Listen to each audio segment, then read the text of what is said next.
welcome back to the channel. Next episode of Luke's Landys. We're going to be working on this again, surprise surprise. I do have some other videos coming that don't involve this car at all. I filmed them, just got to edit them, work out some camera wizardry with them because I didn't film them on the camera. Today I'm going to be ripping the PSD pump out of this because I haven't had the time to make any floors, or two, the money to buy the outrigger. So going to be just quantum leaping over to the engine now. I'm going to rip that PSD pump off.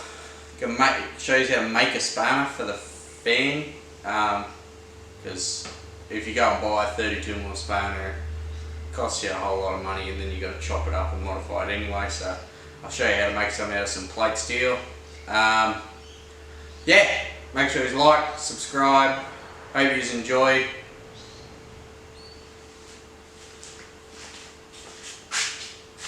So some of you may already know, some of you may not.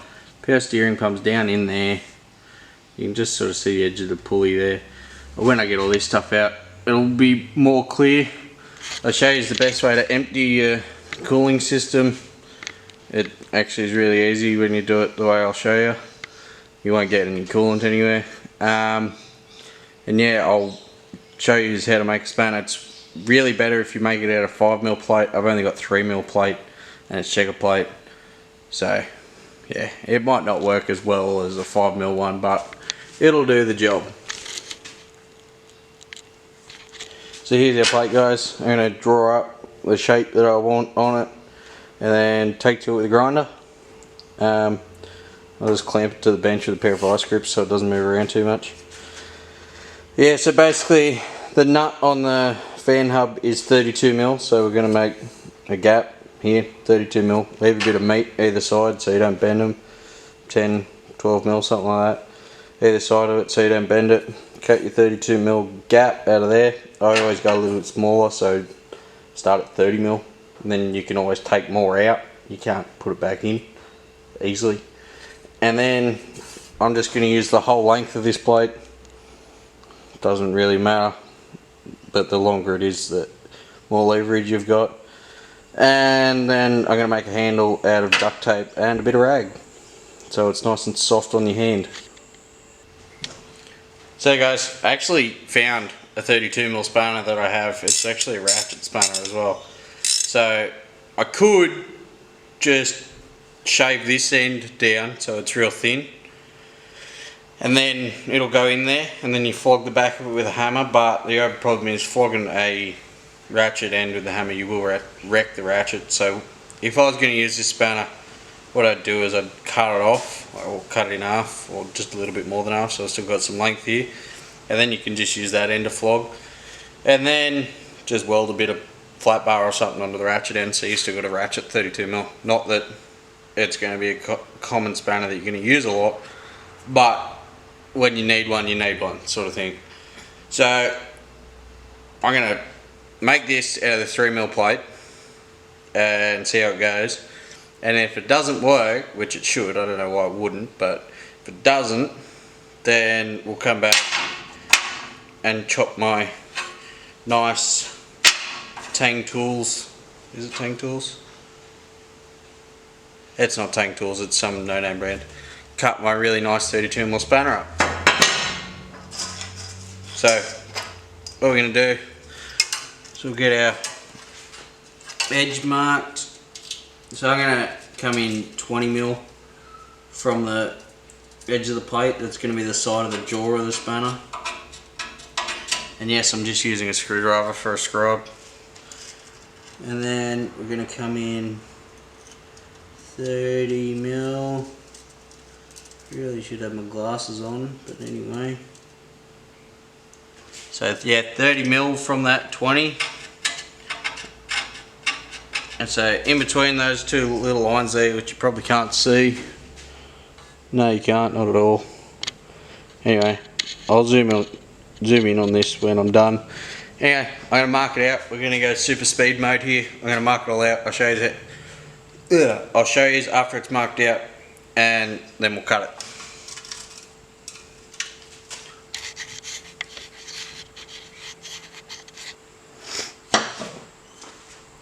Card filled up, guys, so you missed a whole bit of that. Not that it's very exciting.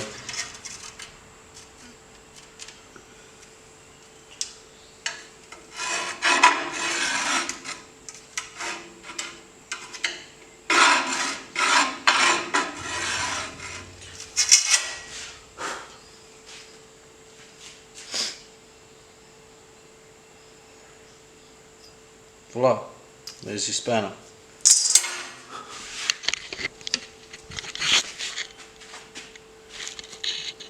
You probably can't see it very well. You sort of can, but basically I went and measured it because the whole length of the plate is probably a bit excessive. So from the back side of the nut, it has to be 25 centimeters, so that's what I made it. And this here, I can shape it if need be, and I can make these jaws a little bit wider if need be. But if you make it like that to begin with, you can make it how you need it later on, as opposed to taking too much out. So you can't really see it, but I put like a little fancy little shape there on the jaw, so it looks sort of like a spanner. And that one I'll just cut in there and along. So yeah, now we're going to get into her and cut her up, and yeah, then we can make it fit.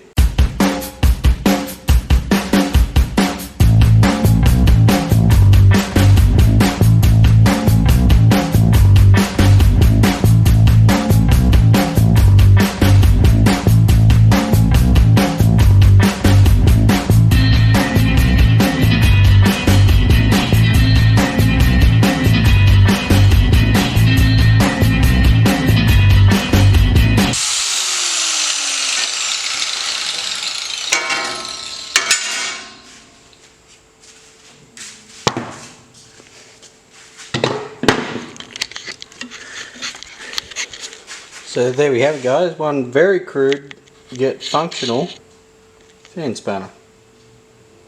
It'll look a little bit prettier when I'm done. So I'll come back to you when I'm done. All I'm going to do is knock that bit out and make myself a duct tape and rag handle. So here we have it. One 300 and 200 TDI fan hub spanner. Not the prettiest thing in the world, but it'll work. So I already clearanced it so it'd fit. So it just goes on there like that. And these are a reverse thread, so they go to the right. So get the hammer on it.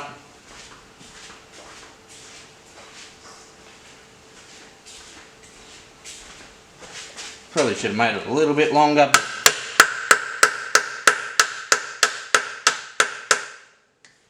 And there we go.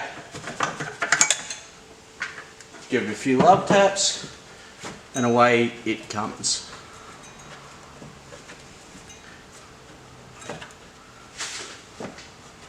Yeah, it has. Yeah, the most important thing is remember they're a reverse thread.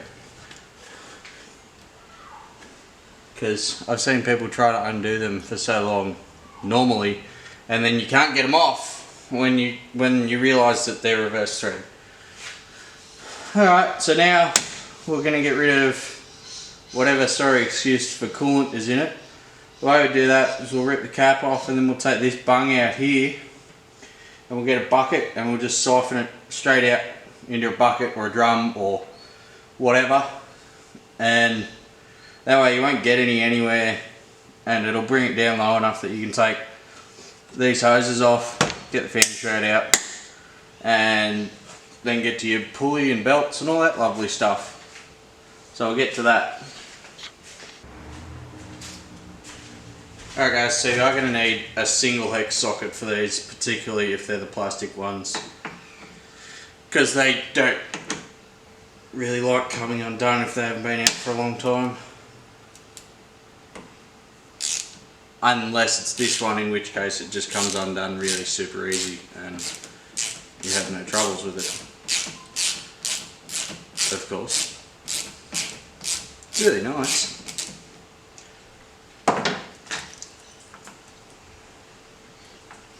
Take the cap off first.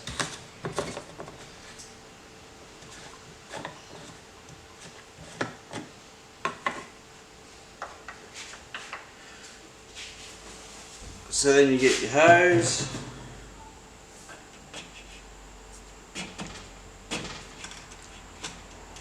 There's a divider halfway down the radiator that you won't get past. And then you basically just suck on the end and siphon it out. Like this.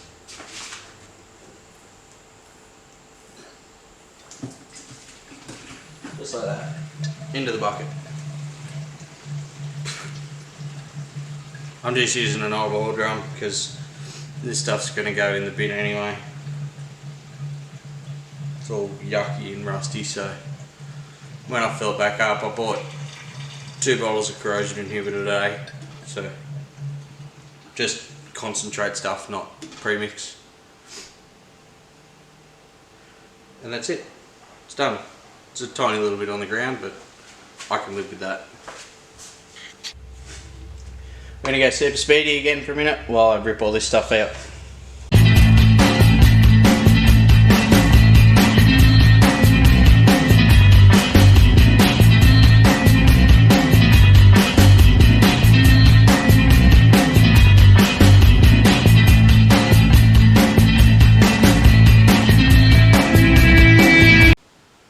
So guys, first good look at the front of our motor. Nothing looks too unhealthy at this stage. So that one there is our power steering. So we'll tear this belt off and pull the pulley off it, or sorry, crack the nuts on the pulley before you pull the belt off, otherwise you'll never get them undone. So bolts out of the pulley, belt off, and then the pump is a fairly straightforward thing to get out, which I'll show you. Alright guys, so it's our power steering pump. In there you got those 3 closer in bolts, that one, that one, that one, and she'll come off. Obviously you got to take your, well, that's your high pressure line, and the drain line, or the feed line, sorry, is that one down under there. That one's just held on with a hose clamp. That one's got a fitting on it, so we'll undo that fitting, undo the hose clamp and rip her off. And then what I'm hoping is, so what it's doing actually, before we even get to that, what it's doing is when you fill the reservoir up there, when you fill the reservoir up and you leave the cap off, the power steering still doesn't work even when it's full, but if you turn the steering wheel it just blows the pressure straight back out the reservoir. So I don't actually know what's wrong with it. It might have a blocked line or something, but what I'm thinking is there is a relief valve or something in the pump that's stuck open because it's sat for so long, or stuck closed, I don't know. So we're going to find out. We'll pull that out and we'll find out.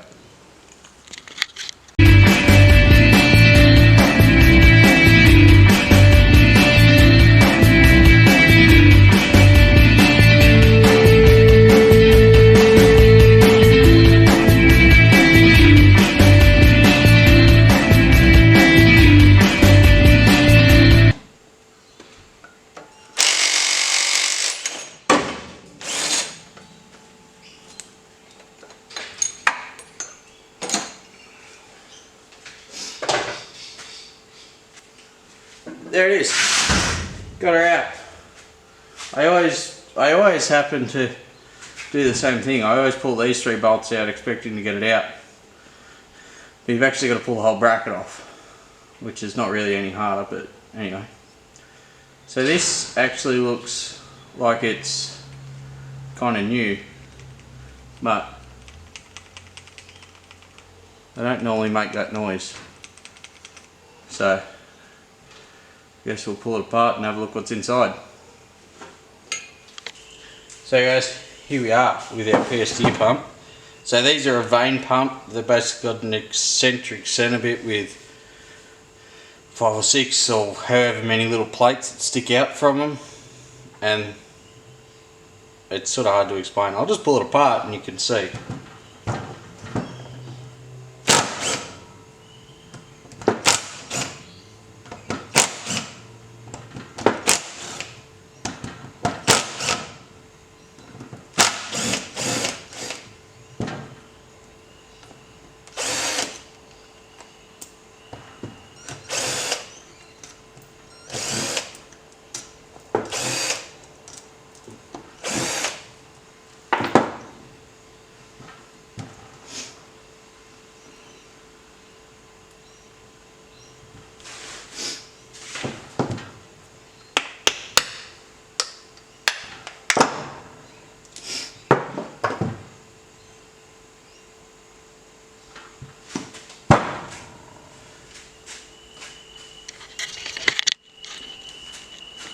And so there we are. So that's what I was saying. There's like the eccentric housing. These are the little, they're called vanes. And what they do is centrifugal force throws them out, and they suck in one side and blow out the other side. Looks like it's been run fairly dry quite a lot. So I don't think this pump is going to be any good. You can see here that housing's all sorts of scored up and pretty average looking. I'll pull it right apart so we can have a good look. I'll pull this centre bit out and have a look at the vanes and all that so you can see it. So we got the little vane pump out, and this, so that, hang on, that is one of the vanes out of here. That's one of these. So what they throw out under centrifugal force in this eccentric housing, and so it sucks in through this side, compresses it and pushes it out the top side. So basically it's suction outlet in here. You've got suction here, outlet through the top there, comes down through a gallery in the housing to here. I cracked that nut before. So you've got, that's just your little outlet. See, this bit here is where the oil comes out under pressure, and then you've got your plunger in here. 1 second.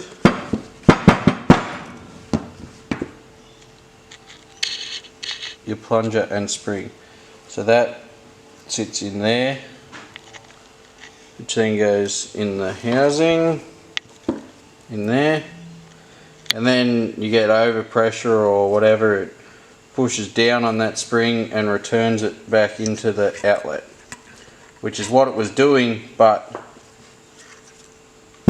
I'm not quite sure why, because everything in here looks alright other than the condition of that housing and that housing, which wouldn't normally do it. I wouldn't reckon that'd do it. That would just reduce its pump pressure, unless it's worse than what it looks and it's actually just bypassing all the pressure back out to the suction side, in which case it's blowing it back out the top, which is what it's doing. So what I'll probably do is I'll probably get a second-hand pump that I know is working. It's actually one of the few things that I don't have a spare of, and I'll stick a second-hand pump in it and see what it does, because the only other thing it could possibly be is the steering box, and it's just bypassing pressure straight through the steering box and back to the return into the reservoir. So yeah, that's that. I'm going to stick it back together, or clean it up and stick it back together, just so I've got it in case I find out that it is something else, that I know this pump still works, because it is creating pressure, just not at the right spot. So guys, we're going to do the valve clearances now, just because we didn't get to put that power steer pump back on. So going to do these, need to be done, so shouldn't take too long. We're just going to rip that off, get into them. They're got to be set to 0.2 mil or 8 thou. So take your pick, whichever sets of feeler gauge you've got. Got to be done cold, and I'll show you the easiest way to do them.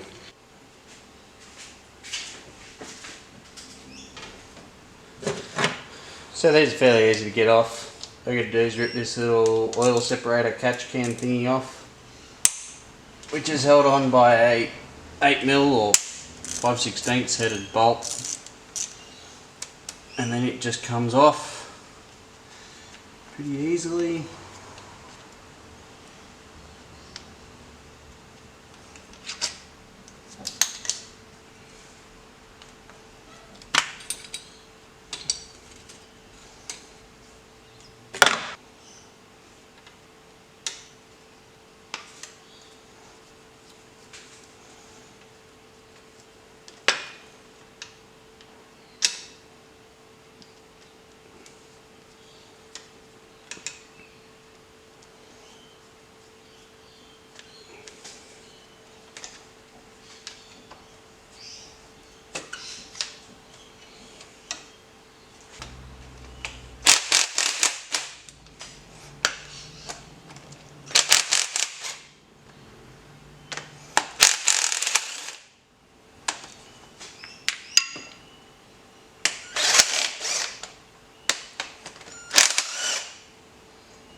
pretty stuck on there.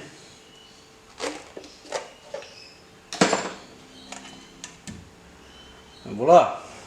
Wow, it's really clean. So there we are, guys. Rock covers off. This engine is incredibly clean inside.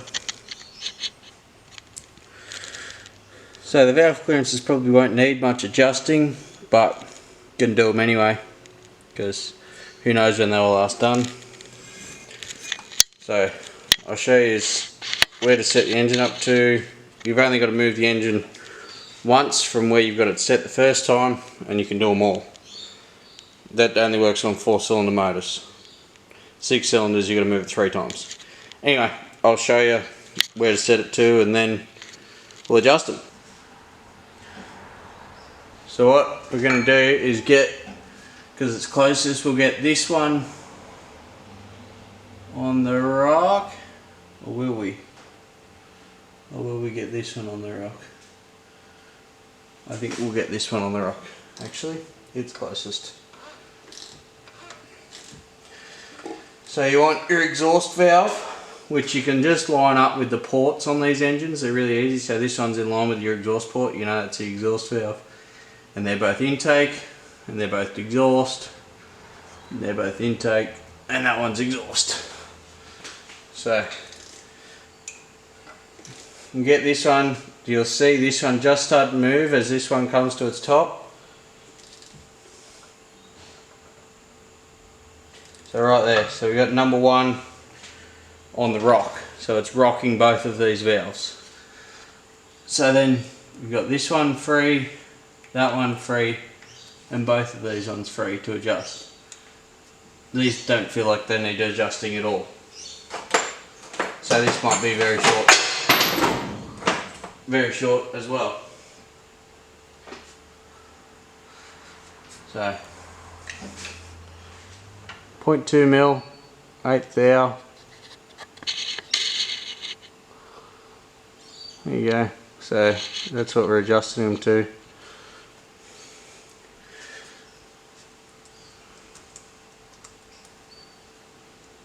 Only one feeler gauge works better.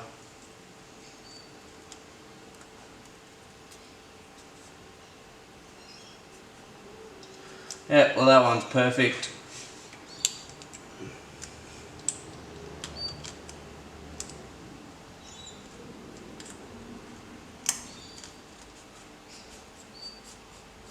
And that one's perfect.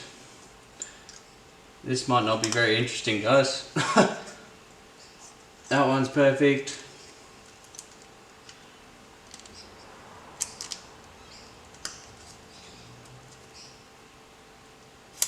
And so guys, card filled up again. Unfortunately, all I said was I'm basically going to spin it around until I get that one on the rock.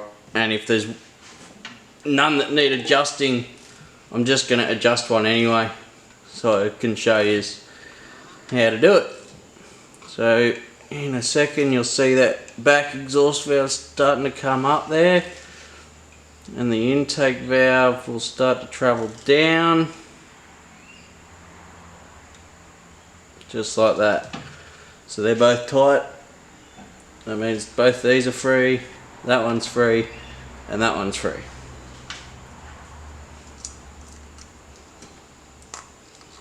That one's good. Aha, that one needs adjusting. Not severely, but it's enough for me to do it. That one, oh no, it's alright. I thought it was a bit tight. That one's alright. Did I do both of these? Don't know. Anyway, so I'm going to adjust that one because it's got a bit of play in it. I'm going to pull the, or back it right off and check the lash cap. So guys, got you in nice and close to the action now. This one here is the one we're adjusting. So what I'm going to do is back it right off. Make sure you don't pull it out of the push rod, so just leave it sitting down at the back. And this here is called a lash cap, or a valve lash cap, or whatever you want to call them. But basically what that does is it takes the wear from the rocker arm and the valve top into this, which are cheap and easy to replace. So instead of wearing rocker arms, you just wear these. So that one's got a little bit of wear on it. They're normally a little bit more domed than that, but that's definitely alright to keep running. And that'll give you a pretty good indication of what the rest of them are like. That'll be, chances are that one's the most worn one because it was the loosest valve. So we'll just stick him back there on top of that valve. Screw this back down.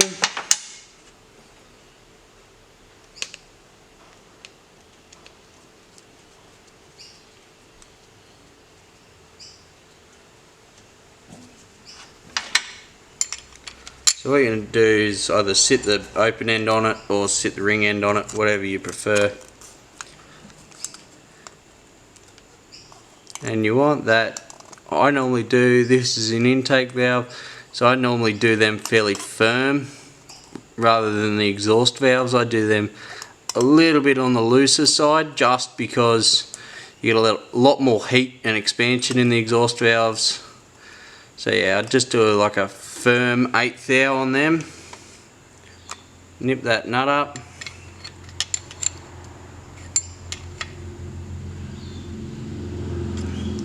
Just like that. Feel it, make sure nothing's changed. You're good to go. No movement there. So I'm going to call all those valves now good. The rest of them checked out perfectly. The one loose one's now adjusted. The lash caps, or that lash cap's been checked. That'll give us a good indication of the rest of them. So now, just going to stick the rocker cover back on it. Not going to start it now, but at least we know they're good.